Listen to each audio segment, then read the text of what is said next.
जय हिंद दोस्तों। हम आपके सामने फिर हाज़िर हैं लोकल यूथ के विषय में कोई एक जानकारी लेकर। सबसे पहले तो सभी लोगों को बहुत बहुत शुभकामनाएं। जो बहुत सारे यूट्यूब में वीडियोस डले हुए हैं जिसमें कि आधी जानकारी के साथ प्रचार किया जा रहा है ना। तो हमारा वीडियो उन प्रचारों का कोई खंडन नहीं कर रहा, ना ही हम इतना वो करना चाहेंगे। ये आपके व्यक्तिगत मत का विषय है। हम सिर्फ आपको वह जानकारी देने आए हैं जो शासन द्वारा दी गई है ना, और सटीक जानकारी। साथ में हम आपको आज की वीडियो में बताएंगे लोकल यूथ का रजिस्ट्रेशन कैसे होना है, स्थान कैसे जोड़ना है, और यदि कोई चीज़ छूट जाए तो उसको सुधारना कैसे। ठीक है, तो चलिए शुरू करते हैं आज का हमारा वीडियो लोकल यूथ का। ठीक है, सबसे पहले तो सभी लोगों को बता दें, डीसीएस डिजिटल क्रॉप सर्वे है। गिरदावरी को पहले जो फसलों को चढ़ाता है, जो भी खसरे में मध्य प्रदेश शासन के अंतर्गत जो भी खसरे हैं, निजी भूमि हैं जिन पर खेती होती है, उनकी खेती के खसरे नंबर पर फसल को चढ़ाने का काम है गिरदावरी। अब उसको डिजिटल क्रॉप सर्वे के माध्यम से किया जा रहा है, जो कि पायलट के रूप में लोकल सर्वेयर्स या लोकल यूथ के द्वारा करवाया जा रहा है, यूथ सर्वेयर के द्वारा कराया जा रहा है, ताकि भविष्य में एआई या एमएल मतलब मशीन लर्निंग या आर्टिफिशियल इंटेलिजेंसी या सैटेलाइट इमेज या जीपीएस वगैरह या इमेजिंग के थ्रू फसल का एक्यूरेसी चेक की जा सके। ठीक है, तो इसको करवाने के लिए लोकल यूथ, स्थानीय युवा या यूथ सर्वेयर का चयन किया जा रहा है या नियुक्ति की जा रही। बहुत ही मतलब कई लोगों ने बोला बम्पर भर्ती, शासन ने बम्पर भर्ती निकाली है। बिल्कुल निकाली है, क्योंकि बहुत गांव हैं और हर गांव में यदि 5-5 व्यक्ति भी नियुक्त हो रहे हैं तो अच्छी बात है ना। लेकिन इसको आप पहले समझ लें ये क्या है ना। हो सकता है भविष्य में यदि शासन इसको लेकर कोई नई चीज़ लाती है तो बहुत अच्छी बात है और उसका स्वागत हम करेंगे, है ना। तो लोकल यूथ क्या है? स्थानीय युवा, यानी कि जो शासन का पत्र है ना। शासन का पत्र क्या है? ये वाला पत्र आप देख लीजिए, हमने इसी से क्रॉप करके आपको सामने रखा है। ये वाला जो पत्र है हमारा, है ना, सीएलआर का पत्र है, जो सीएलआर महोदय का ये पत्र है। इसी पत्र में हमने पहले भी अपने पुराने वीडियो में इस पत्र के बारे में विस्तृत विवरण बताया हुआ है। आप एक बार उसको और चेक कर सकते हैं, डिस्क्रिप्शन पर हमने उसको भी दिया हुआ है। और यदि जिसको ये पत्र चाहिए तो टेलीग्राम ग्रुप पे हमने डाल दिया है और फिर से हम अपडेट कर देते हैं वहाँ पर इसको। ठीक है, अब हम आते हैं वापस। आप इसको आराम से पढ़ेंगे तो आपको जो बेसिक चीज़ें समझ में आएंगी वो हम शॉर्ट में बता देते हैं कि ये जो नियुक्ति है या ये जो कार्य करवाया जा रहा है, इस कार्य को करवाने के लिए, गिरदावरी को करने के लिए स्थानीय स्तर पर, ग्राम स्तर पर नए लड़कों को या लोकल लड़कों को, वहीं के जो उसी गांव के निवासी हैं उन्हीं लोगों को यह कार्य दिया जा रहा है। इसके लिए उनकी लोकल सर्वेयर की आईडी क्रिएट की जा रही है, जिसके माध्यम से वो उस गांव में खसरों पर फसल की एंट्री कर सकेंगे। इसके लिए शैक्षणिक योग्यता 8वीं पास, आयु सीमा 18 से 40 वर्ष है। उनका निवास जो है वो उसी ग्राम पंचायत का होना चाहिए। निवास मतलब कि कोई दस्तावेज नहीं चाहिए है, लेकिन हाँ वो व्यक्ति वहाँ का रहना वाला होना चाहिए। ऐसा मतलब उसका आधार कार्ड कहीं का भी हो, उससे दिक्कत नहीं होगी, समग्र कहीं का भी हो, कोई दिक्कत नहीं, लेकिन हाँ वो व्यक्ति वहाँ पर रहता हो, जो उस गाँव से परिचित हो, है ना। ऐसे लोगों का ही चयन करना है। यदि उस ग्राम में कोई व्यक्ति आवेदन नहीं कर रहा है तो निकटतम ग्राम पंचायत का कोई व्यक्ति आवेदन कर सकता है। निकटतम ग्राम पंचायत का कोई व्यक्ति आवेदन नहीं कर रहा है तो फिर निकटतम उस पंचायत से निकटतम जो ग्राम पंचायत है उस ग्राम का कोई व्यक्ति आवेदन कर सकता है।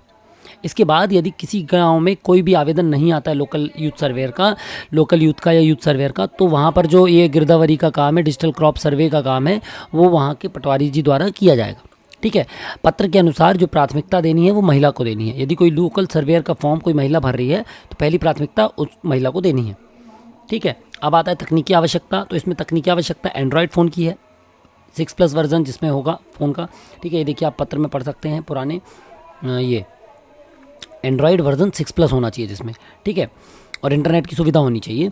वेतन 8 रुपये खसरे मिलेगा यदि एक फसल है तो, और ज़्यादा फसलें हैं तो 8 रुपये खसरे के साथ, जो अन्य फसलें उसका 2 रुपये।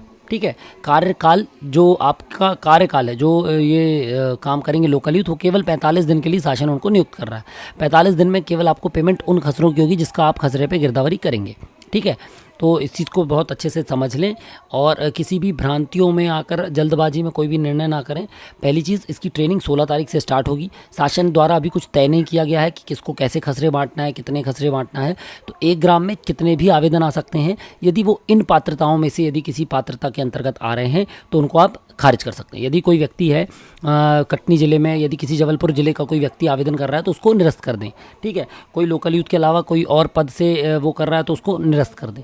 ठीक है, इसमें कोई दिक्कत नहीं है। अब यहाँ से आप समझ गए शैक्षणिक योग्यता, ठीक है।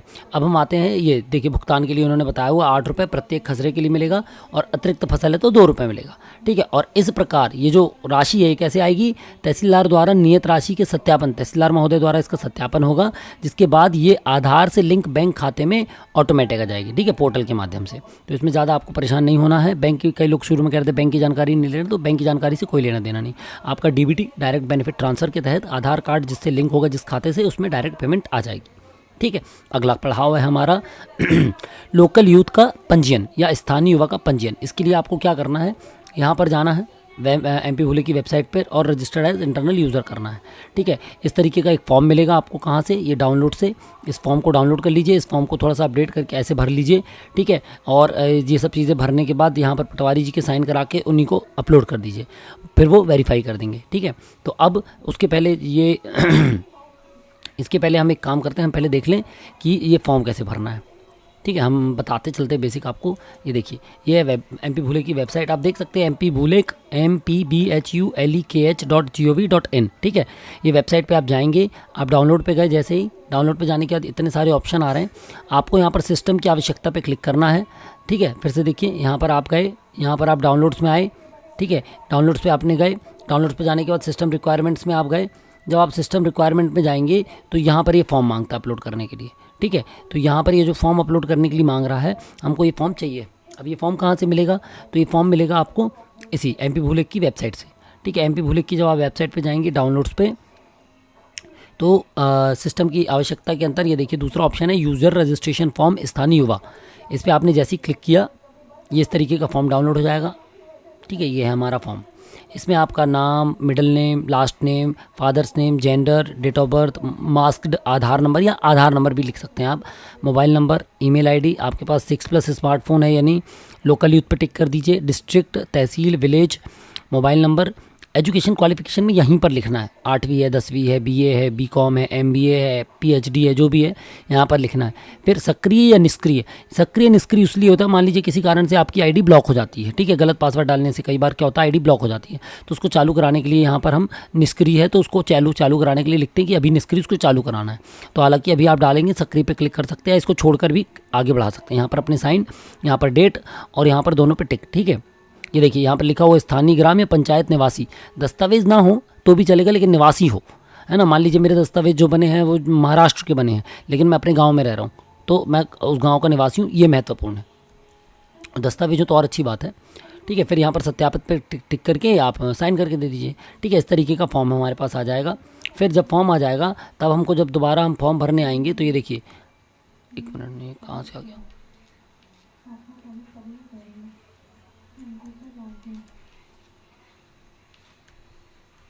ये देखिए। अब आप समझिए यहाँ पर EKYC का ऑप्शन आ रहा था एक, है ना। कहाँ पर आ रहा था EKYC का ऑप्शन, ये आ रहा था EKYC का ऑप्शन,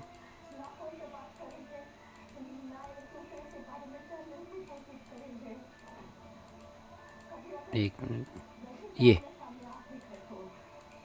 देखिए, ये है, ये EKYC का ऑप्शन है। जैसे ही आप EKYC पे क्लिक करेंगे एक विंडो खुलेगा जहाँ पर आपको आधार नंबर डालना है। जैसे ही आप आधार नंबर और OTP डालेंगे ये इन्फॉर्मेशन ऑटोमेटिक ले लेगा, ठीक है। ये देखिए,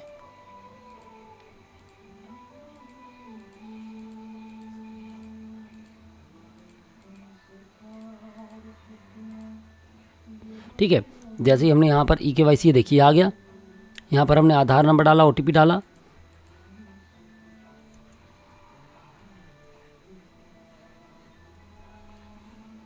ठीक है। ये देखिए इस तरीके का फॉर्म है हमारे पास, आधार है, डिटेल है, ये हमने फॉर्म अपलोड कर दिया। यहाँ पर आधार EKYC जैसे ही डाला, ये देखिए इसका नाम, father's name, date of birth सब कुछ आ गया है। और यहाँ पर लॉगिन ID आ जाएगी ऑटोमेटिकली, मोबाइल नंबर आ जाएगा, ये हम भर देंगे। और अब कई लोग कह रहे हैं यहाँ पर एम्प्लॉय ID में क्या डालना, तो एम्प्लॉय ID में आप मोबाइल नंबर डाल दीजिए या आप एम्प्लॉय ID में आधार नंबर डाल दीजिए, ठीक है। चाहे तो आप login ID, mobile number, employee ID तीनों में मोबाइल नंबर डाल दीजिए। चाहे तो लॉगिन ID में अपना कोई भी शॉर्ट नेम बना लीजिए या LY_विलेज लिख दीजिए, यहाँ पर आप कुछ भी लिख सकते हैं। सुविधा के अनुसार आप LY विलेज का नाम लिख सकते हैं या LY अपना नाम लिख सकते हैं, ठीक है। लोकल यूथ _ अपना नाम, तो ये लिख सकते हैं। अदरवाइज़ सबसे अच्छा तो है तीनों में मोबाइल नंबर डाल दीजिए, टेंशन फ्री। ईमेल ID डाल दीजिए, वो फॉर्म अपलोड कर दीजिए यहाँ पर। फिर आते हैं हम नीचे, ठीक है। तो एक मिनट, हम नीचे वाला आपको पोर्शन बताते हैं, ठीक है। ये देखिए सब फॉर्म हमने भर दिया यहाँ पर, है ना। ये सब चीज़ें भरने के बाद हम आ गए नीचे, तो ये आता है आपका डिपार्टमेंटल यूज़र। ठीक है, हमने डिपार्टमेंटल यूज़र में 4 आपके ऑप्शन आ रहे हैं। कौन कौन से ऑप्शन आ रहे हैं? Departmental user, bank user, LSK user और टेरा यूज़र। हमने डिपार्टमेंट यूज़र पे क्लिक किया, जैसे ही डिपार्टमेंट यूज़र पे क्लिक किया डेजिग्नेशन में ऑप्शन आ गया। तो डेजिग्नेशन में आपके पास इतने सारे ऑप्शन आ रहे हैं, हमको क्या चुनना है? Local youth. सबसे नीचे लोकल यूथ का ऑप्शन है, लोकल यूथ। स्टेट आ गया ऑटोमेटिक। डेट ऑफ ज्वाइनिंग आप आज की डाल दें या 1 तारीख से 10 तारीख के बीच की कोई सी भी डाल दीजिए। ठीक है, पदस्थापना जिला जो है वो आपका जो भी जिला है, जिला, तहसील और ग्राम चुन लीजिए। जैसे ही आप जिला, तहसील और ग्राम चुनेंगे, यहाँ पर पटवारी का नाम आ जाएगा कि आपकी आईडी किसके पास वेरीफाई होने के लिए जा रही है। ठीक है, यदि मान लीजिए किसी गांव में किसी तहसील में 2 गांव एक ही नाम के हैं, तो वहाँ पर जैसे आप यहाँ पर नाम डालेंगे तो उन पटवारी का नाम आ जाएगा। तो यहाँ से आप क्रॉस चेक कर सकते हैं। यहाँ पर फिर ये डाल देंगे हम कैप्चा डालने के बाद ये देखिए कैप्चा जैसे ही आपने डाला यहाँ पर सबमिट करेंगे, तो वो सबमिट करने के बाद क्या मांग रहा है आपसे? OTP का ऑप्शन मांगेगा आपसे वो। ठीक है, ये देखिए, ये जैसे ही हमने यहाँ पर कैप्चा डाला, कैप्चा डालते ही साथ ये देखिए मोबाइल OTP मांग रहा है वो वेरिफिकेशन के लिए। ठीक है, हम ये OTP डाल के जमा करेंगे, फॉर्म हमारा सबमिट हो जाएगा। ठीक है, अब जब फॉर्म सबमिट हो जाएगा तब हमको क्या करना है? अब हम वापस चलते हैं। ठीक है, तो यहाँ पर हमने फॉर्म सबमिट कर दिया। तो जैसे ही पटवारी जी अपनी आईडी खोलेंगे, कहाँ पर खोलेंगे पटवारी जी अपनी आईडी? ये देखिए, ये ऑप्शन हम आपको बता देते हैं।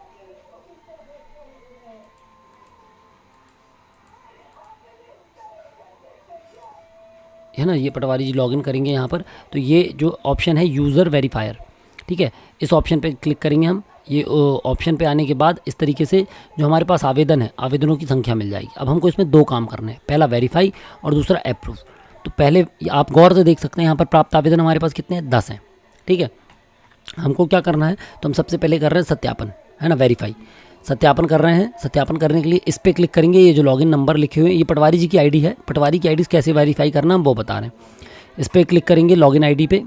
ठीक है, तो इस तरीके से डिटेल खुल जाएगी। ये जो डिटेल है उसकी, जिसने लोकल यूथ है उसने आवेदन किया, उसकी डिटेल है ये। ठीक है, उसके बाद यहाँ पर उसने स्थान नहीं जोड़ा है, तो यहाँ पर हमारे पास ऑप्शन आ रहा अनुमोदन हेतु भेजें, स्थान जोड़ें या निरस्त करें। यदि ये किसी अपात्र है, 8वीं पास नहीं है या 18 साल से कम है या 40 साल से ज़्यादा है, स्थानीय ग्राम का निवासी नहीं है, ठीक है, या ग्राम पंचायत का निवासी नहीं है, या आप जानते ही नहीं हैं, आपने पता करवाया गांव में इस नाम का कोई व्यक्ति है ही नहीं है, तो आप इसको क्या कर देंगे? निरस्त कर दीजिए या होल्ड पे रखें ना, जब तक आपको वेरिफिकेशन ना हो जाए, आपको संतुष्टि ना हो जाए तब तक। और या तो फिर जैसे ही आपको लगता है कि अब इसमें आपको क्या करना, अनुमोदन कर दें। ठीक है, स्थान क्योंकि अब नहीं जोड़े हैं, अभी आपको कंफर्म करना है किस गांव का है, लेकिन हाँ इतना पता चल गया कि आपकी पंचायत का है और अपन को इससे पूछना है कि कौन से गाँव में करना चाहता है। ठीक है, अब एक पंचायत में 3 गाँव हैं और यूथ जो है वो किसी गाँव में करना चाहता है, भले किसी गाँव में रह रहा हो, तो उससे पूछ कर यहाँ पर स्थान जोड़ें ताकि उसकी सुविधा अनुसार कार्य लिया जा सके उससे। ठीक है, तो अनुमोदन हेतु भेजे पे आप जैसे ही क्लिक करेंगे, ये देखिए उपयोगकर्ता को अनुमोदन के लिए सफलतापूर्वक भेज दिया गया, ये अनुमोदन के लिए चला गया। अब दूसरी कंडीशन है स्थान जोड़ें। मान लीजिए हमको स्थान भी जोड़ना है अभी यहीं, तो हम स्थान जोड़े पे क्लिक करेंगे। इस तरीके से जिला, तहसील, RI सर्कल और पटवारी हल्के का ऑप्शन आ जाएगा। हमने चुन लिया, गाँव आ गए 2। ये है पहले ऑप्शन पे गांव, एक गांव आएगा जिसको सिलेक्ट करेंगे। दूसरे वाले ऑप्शन पे ये पूरे गांव यहाँ चले जाएंगे। और ये देखिए हमने एक गांव भेजा ऊपर वाले ऑप्शन से। अब यदि हमको इसको वापस भेजना है तो ये हम भेज देंगे। मान लो हमको ये वाला गांव सिलेक्ट करना था, ये नहीं, तो इससे हम वापस भेजेंगे, फिर इससे ये वाला गांव सिलेक्ट करके वापस भेज देंगे। ठीक है, जोड़े पे क्लिक करेंगे। इस तरीके से दिखा रहा है कि अभी एक भी गाँव नहीं है वर्तमान में, जब अपडेट हो जाएगा तो उसमें ये वाला गाँव जुड़ जाएगा। ठीक है, तो यहाँ पर क्लिक करेंगे दोनों को और चूज़ फाइल में वही PDF डाल देंगे इसकी जो हमारे पास है लोकल यूथ वाली, और अनुमोदन हेतु भेज देंगे। अब मान लीजिए ये गांव यहाँ होता और हम कहते हैं अब ये व्यक्ति काम नहीं करना चाह रहा है, छोड़कर जा रहा है ट्रेनिंग के बाद, और हमको इसका ये गांव हटाना है, तो सेम चीज़ आती, ये यहाँ पर आ जाता, हम यहाँ पर इसको सिलेक्ट करके अनावंटित कर देते, अनावंटित करके PDF करके अनुमोदन हेतु भेज देते। तो जैसे ही भेजेंगे ये देखिए फिर वही मैसेज आ जाएगा, उपयोगकर्ता को अनुमोदन के लिए सफलतापूर्वक भेज दिया गया। ठीक है, अब आते हैं अनुमोदन के लिए। अभी आपने नीचे वाली बकेट, ऊपर वाली बकेट देखी थी, 10 में से 3 हमने भेज दिए, 7 बचे, तो 7 कहाँ आ गए? वो सॉरी 7 भेज दिए, 3 बचे, तो 7 जो भेज दिए वो कहाँ आ गए? प्राप्त आवेदन में। ठीक है, यानी फर्स्ट बकेट से नीचे वाले बकेट में आ गया। यहाँ पर आपने जैसे ही क्लिक किया तो आप देखेंगे उसमें कितने सारे ऑप्शन थे, इसमें कम ऑप्शन है। इसमें क्या ऑप्शन है? अनुमोदन करें या निरस्त करें। मतलब स्थान जोड़ने का काम किसका है? वेरीफायर का। अप्रूव करने का काम किसका है? पहले ये ऑप्शन जो था अप्रूवल वाला ये तहसीलदार की आईडी में खुल रहा था, इसलिए शुरू में कुछ लोगों को डाउट हो रहे थे। अभी पटवारी की आईडी में ही खुल रहा है। आपको केवल अनुमोदन करें पे क्लिक करना है। जैसे आप अनुमोदन करेंगे यहाँ पर मैसेज आएगा सफलतापूर्वक अनुमोदन कर दिया गया, यानी अब इसकी आईडी बन गई। ठीक है, तो फर्स्ट वाले में 10 प्राप्त थे, फिर जैसे ही आपने उनको अप्रूव किया वो भेजे गए में चले गए, भेजे वाले यहाँ पर आए प्राप्त, उनको आपने 10 को अनुमोदन किया, वो 10 भी अनुमोदित हो गए, अब कहीं नहीं गए वो। ठीक है, तो अब बचता है पटवारी लॉगिन से संशोधन। तो अब यदि आपने किसी की आईडी अप्रूव कर दी है, किसी का गांव नहीं जोड़ा है, बाद में आपको गांव जोड़ना है, या किसी का मोबाइल नंबर चेंज करना है, उसने गलत नंबर डाल दिया है, मोबाइल टूट गया, मोबाइल गुम गया, तो आप कैसे करेंगे? तो इसमें डेटा अद्यतन में जाएंगे, 2 विकल्प हैं, एक संशोधित उपयोगकर्ता, दूसरा स्थान जोड़ें। संशोधित उपयोगकर्ता में इस ऑप्शन में हम जाकर उसकी कोई सी भी डिटेल को एडिट कर सकते हैं, अमेंड कर सकते हैं, सुधार सकते हैं। ठीक है, उसकी आईडी बंद कर सकते हैं, उसकी आईडी डिलीट भी कर सकते हैं। स्थान जोड़े में यदि हम किसी का स्थान जोड़ना भूल गए हैं या किसी का स्थान हमको चेंज करना है तो हम स्थान जोड़े पे क्लिक करेंगे। ठीक है, दोनों को हम एक एक बार बता देते हैं आपको। लॉगिन से उपयोगकर्ता संशोधन, तो सबसे पहले उपयोगकर्ता संशोधन पे क्लिक करेंगे, ये विंडो खुल जाएगा। जैसे ये विंडो खुला, यहाँ पर आप एम्प्लॉय आईडी लिख दीजिए, उसकी जो लॉगिन आईडी है वो लिख दीजिए। लॉगिन आईडी आपको यदि याद ना आए तो आप यहाँ पर जाएँ वापस, कहाँ पर, ये वाली जो सूची खुली थी आपकी सबसे शुरू में, या इसी पे क्लिक करेंगे ना आप, जैसे ये इस पर क्लिक करेंगे प्राप्त आवेदन में साथ में, तो वो सूची फिर से खुल जाएगी। यहाँ पर जो सबसे किनारे में वो लॉगिन आईडी उसकी। ठीक है, तो उस लॉगिन आईडी से निकाल लेंगे। वो लॉगिन आईडी आपने यहाँ लिखी, जैसे ही आप लिखेंगे यहाँ डिटेल आ गई उसकी, विभाग यूज़र है वो, उसका नाम, उसकी ईमेल आईडी। संशोधन पे क्लिक करेंगे, ये खुल गया उसका संशोधन, नाम, बाकी की डिटेल्स। अब ये देखिए ये टिक बॉक्स दिख रहा है आपको। ठीक है, आपको जो भी चेंज करना है उसके पहले इस टिक बॉक्स पे क्लिक करना पड़ेगा। जैसे हमको इस पर क्लिक करना, सक्रिय सुधारना मान लीजिए, तो हमने सक्रिय पे क्लिक किया तो ये ऑप्शन आ गए। अब हम इस आईडी को ब्लॉक भी कर सकते हैं, डिलीट भी कर सकते हैं। ठीक है, ये आपने देख लिया। तो यहाँ पर हमको जो भी करना होगा उस पर क्लिक करके हम यहाँ पर वही PDF अपलोड करके अनुमोदन हेतु भेज देंगे। अब अप्रूवर आप ही हैं तो आप ही के पास जाएगा, आप अप्रूव करेंगे तो ये आईडी डिलीट, ब्लॉक या मोबाइल नंबर, ईमेल आईडी जो भी चेंज करेंगे वो हो जाएगा। ठीक है, फिर आता है पटवारी लॉगिन से स्थान जोड़ें, जो दूसरा इंपॉर्टेंट काम है, ये है स्थान जोड़ें। अब यहाँ पर आपने क्लिक किया, एम्प्लॉय आईडी डाली, जोड़े पे क्लिक किया, ये आ गई डिटेल। ठीक है, स्थान जोड़े पे क्लिक किया, बाकी वही प्रोसीजर है जो थी, जो हमने बताया था आपको। जिला, तहसील, RI सर्कल, हल्का चुना, जोड़ें, ये गांव आ गए, दोनों जोड़ना दोनों, एक जोड़ना एक। ठीक है, ये देखिए वही अपलोड करें, अनुमोदन हेतु भेजें। अब यदि यहाँ पर पहले से कोई गांव होता उसको हटाना होता तो हम यहाँ पर आते, डायरेक्ट यहाँ पर क्लिक करते, अनावंटित करते और फिर PDF अपलोड करके भेज देते। ठीक है, अब एक्टिवेट करें। इतना तो आपने समझ लिया पटवारी की आईडी से। अब ये काम हो गया कंप्लीट। ठीक है, अब क्या करना है, लोकल यूथ के फ़ोन में इस तरीके का एक मैसेज आ जाएगा। ठीक है, आपकी क्रेडेंशियल और को एक्सेस मिल गई है। ठीक है, आपका लॉगिन क्रेडेंशियल ये बन गया है। जैसे ही एक्सेप्ट हो जाएगा तो ये विंडो है हमारी, यहाँ पर हमने उसके वो डाला, पासवर्ड डाला है ना, कैप्चा डाला, सबमिट करेंगे तो इस तरीके की विंडो खुल जाएगी। जैसी विंडो खुलेगी सबसे पहले ये जो पासवर्ड मिला आपको, ये वाला, ये डालेंगे और नए पासवर्ड दोनों डाल देना है। ठीक है, और जमा कर देंगे। जमा करेंगे तो आपका मैसेज आ जाएगा क्या, कि आपका ये देखिए पासवर्ड बदल दिया गया है, नए पासवर्ड से लॉगिन करें। तो हालांकि अब लॉगिन नहीं करना आपको, केवल सारा पे जाना है। ठीक है, सारा पे जाकर इस तरीके की सारा ऐप है, सारा पे क्लिक करेंगे आप। यहाँ पर उपयोगकर्ता चुनने का ऑप्शन आएगा, स्थानीय उपयोगकर्ता पे क्लिक करें। यहाँ पर नंबर डालें, मोबाइल नंबर डाल दें, क्योंकि उपयोगकर्ता के लिए मोबाइल नंबर चाहिए, या यूज़र आईडी लिख सकते हैं आप, यूज़र आईडी आपके पास है जैसे, तो वो यूज़र आईडी डाल दीजिए आप। ठीक है, फिर जमा करें। जमा करें पे आपने क्लिक किया, ये आगे ऑप्शन। ठीक है, ये विंडो आ रहा है कुछ लोगों के में और कुछ लोगों के में ये विंडो आ रहा है। तो अभी तक यहीं तक आपका काम है। इसके बाद हम आपको अगले डिटेल वीडियो में बताएंगे कि डिजिटल क्रॉप सर्वे में कैसे काम करना है। ठीक है, तो अब आप समझ गए होंगे कि यदि कोई भी आपका किसान है, कोई भी आपका यूथ है। ठीक है, तो यूथ को क्या करना है, सबसे पहले तो आपको रजिस्टर करा देना है, उसको वेरीफाई कर देना है, उसको अनुमोदित, अप्रूव कर देना है। जब अनुमोदित कर देंगे और स्थान जोड़ना भूल जाए तो स्थान जोड़ सकते हैं, चेंज कर सकते हैं, हटा सकते हैं, उसकी आईडी को ब्लॉक कर सकते हैं, डिलीट कर सकते हैं। ठीक है, और जब जो भी यूथ हैं हमारे, जो लोकल यूथ का काम करने वाले हैं, वो जब इस चीज़ को अप्रूव का मैसेज आ जाए उनके पास, सबसे पहले WebGIS में लॉगिन कर लें। WebGIS में लॉगिन करने के थोड़ी देर बाद ऑटोमेटिकली आपका इसमें ऑप्शन आ जाएगा। ठीक है, तो आशा करते हैं दोस्तों हम आपके कुछ डाउट्स को फिर से क्लियर कर पाए होंगे। हाँ, एक जो सबसे महत्वपूर्ण चीज़ है वो ये है कि एक व्यक्ति यदि एक गांव में 5 आवेदन आ रहे हैं तो अभी निरस्त करने के लिए कोई भी नियम नहीं आया है कि कितने लोग को निरस्त करना है, सभी लोगों को अप्रूव करना है। यदि वो पात्रता में आ रहे हैं तो उनको खसरा कैसे आवंटित करना है, इसकी ट्रेनिंग 16 तारीख के बाद होगी। ठीक है, तो खसरा आवंटित आप आराम से करते रहें, है ना। बाकी कोई दिक्कत आए तो आप हमको ज़रूर बताएं। जय हिंद।